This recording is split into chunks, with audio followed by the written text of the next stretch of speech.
ఇంకొక గమ్మత్ ఏం తెలుసా, ఈ సభలల్లో కూడా సీరియస్గా కూర్చొని వింటుంటారు. ఇట్లా మంచిదే, కంటెంట్ లోపలికి పోతుంది, కానీ జోక్ వేసినప్పుడు నవ్వన్నా.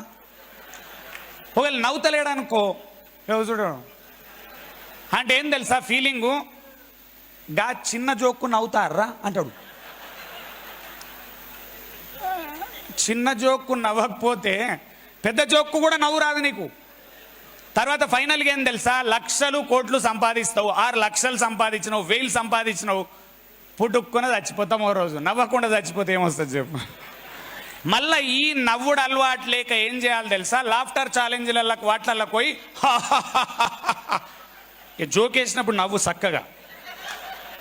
అప్పుడు ఇవి చేతగాకేమైంది తెలుసా, ఇక ఇట్లా సీరియస్ పెట్టి ఒకడొచ్చి అప్పుడు నిన్ను లాఫ్టర్ యోగా చేయించాల్సిన అవసరం వస్తుంది లాస్ట్కు. గంత అవసరం ఎందుకు, జోక్ వేస్తే నవ్వు.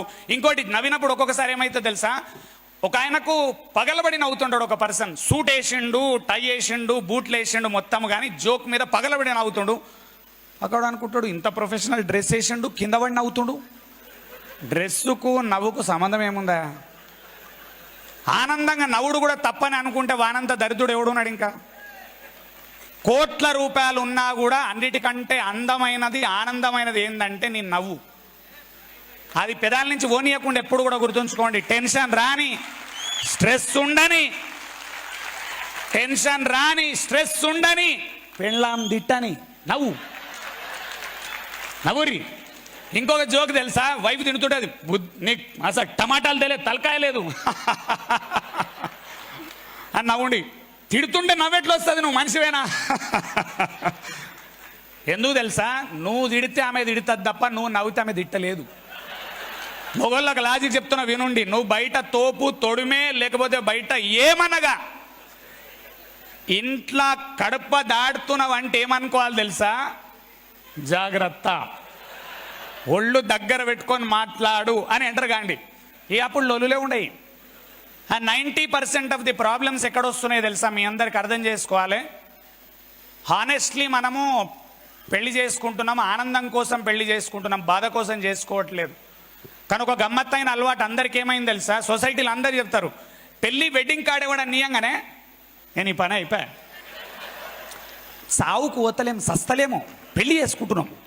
కానీ ప్రతి ఒక్కరు ఏమంటారు తెలుసా, పెళ్లి కార్డు ఇన్విటేషన్ ఇవ్వగానే అయిపోయారనేది. ఇక వీనికి డౌట్ ఏమొస్తుంది, ఇప్పుడు పెళ్లి కార్డు ఇస్తున్నానా నేను ఇంకేమని ఇస్తున్నానా? ఇక మన్మధుడు సినిమాలు అయితే మీరు చూసిర్రు, డైరెక్ట్గా నాగార్జున చెప్తాడు, ఎందుక పెళ్ళి అంటే, సార్ పెళ్ళా అంటాడు, పెళ్ళి సార్. మళ్ళీ అడుగుతాడు, పెళ్ళా? వద్దు సుబ్బారావు చేసుకోకు. ఇట్లా తయారు చేశారు సొసైటీని.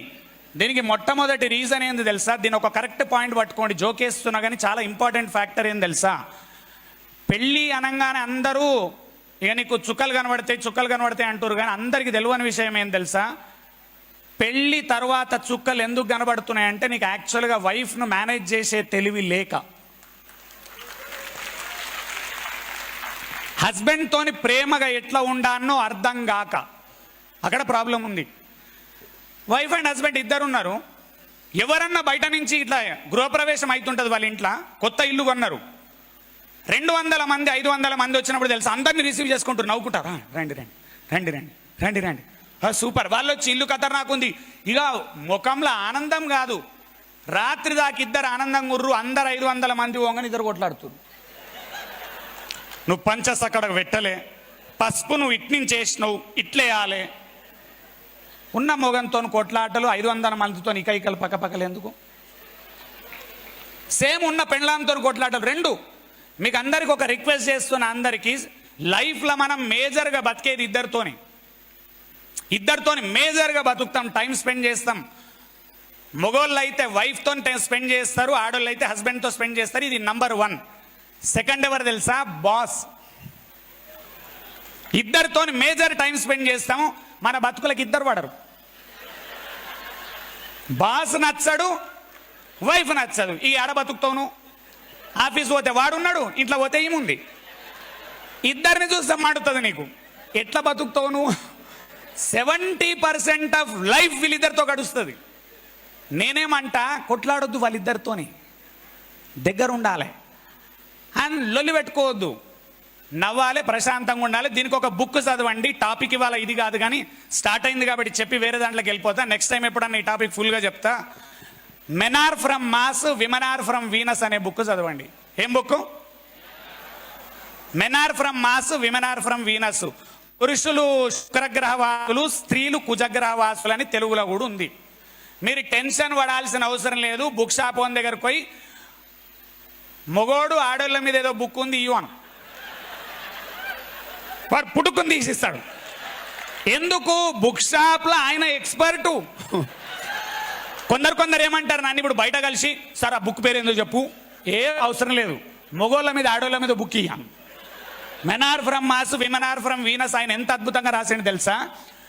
3000 ఫ్యామిలీస్ని కౌన్సిలింగ్ చేసి, ఇన్ఫ్యాక్ట్ ఒక గమ్మత్ ఏమైంది తెలుసా? ఆయన లైఫ్లో కూడా కష్టాలై, ఐ థింక్ నాకు కరెక్ట్గా ఇన్ఫర్మేషన్ గుర్తులేదు ఇవాళ, బట్ అబద్ధం వద్దు, ఒకవేళ ఇన్ఫర్మేషన్ కరెక్ట్ అయితే ఆయనకు కూడా ఐ థింక్ డైవోర్స్ ఇష్యూ ఏదో అయింది చిన్నగా, బట్ లేటర్ కరెక్ట్ అయినుండు. ఆ తర్వాత 3000 మందిని కౌన్సిలింగ్స్ చేసి చేసి చేసి ఒక హైలైట్ బుక్ ఏం రాసిండి, ఇది men are from Mars, women are from వీనస్లా మొగోళ్ళ మెంటాలిటీ ఏంది, లేడీస్ మెంటాలిటీ ఏంది.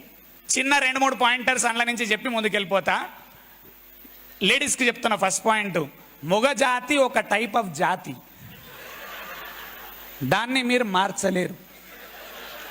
గుర్తుంచుకోండి, అనవసరంగా ట్రై చేయకండి, అది మారదు.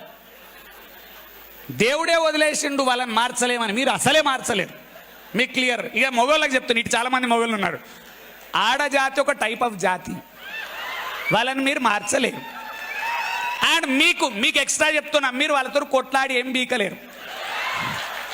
ఇది గుర్తుంచుకోవాలి. అందుకనే ఏంది, లొల్లి పెట్టుకోవద్దు. రెడీ ఉన్నారా అందరు? క్లియర్ ఉందా? గట్టిగా క్లియర్ ఉందా? గట్టిగా ఇస్తాను. క్లియర్ ఉందా? Okay, thank you. ఆ బుక్ ఖచ్చితంగా చదవండి. ఎందుకంటే ఇంకొకటి, కొందరు ఏమంటారు, నా వైఫ్తో నా కొట్లాటలే లేవు సార్ అని ఎవరన్నా అన్నారు అనుకో, అంటే జనరల్గా వాడు సంసారం చేస్తలేనట్టు. ఎందుకంటే సంసారం చేస్తున్నానికి కొట్లాటలు లేకుండా లేవు ప్రపంచంలో. ఇది రాసి పెట్టుకోండి. కాబట్టి ఇది ఖచ్చితంగా. రెండోది, ఆ బుక్ ఎందుకు చదవాలి ఇంపార్టెంట్, టీంని హ్యాండిల్ చేస్తున్నప్పుడు టీంలో లేడీ ఉంటే ఏ విధంగా హ్యాండిల్ చేయాలో కూడా ఆ బుక్ చదివితే అర్థమవుతుంది. లేడీ బాస్ ఉంటే జంట్ని ఏ విధంగా హ్యాండిల్ చేయాలో అర్థమవుతుంది. నా కింద జంట్ ఉంటే ఎట్లా చేయాలి, లేడీ ఉంటే ఎట్లా చేయాలి, లీడర్షిప్ స్కిల్స్కి కూడా ఉపయోగపడతాయి చాలా.